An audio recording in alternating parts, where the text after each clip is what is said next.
Hello guys, in this video, I will show you how to connect Cursor to Xcode for a smoother development workflow.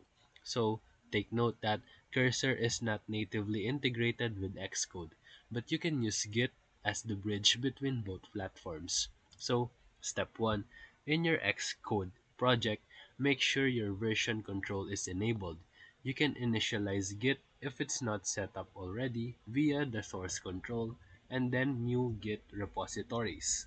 Step 2. Commit your code and push it to a remote repository like GitHub.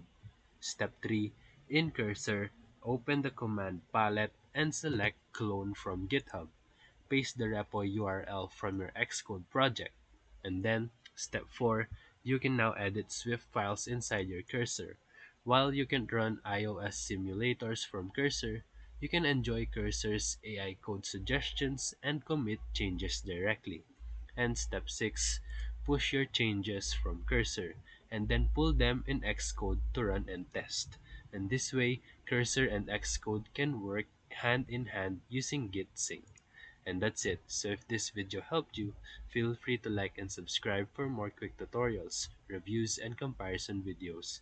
Thank you for watching.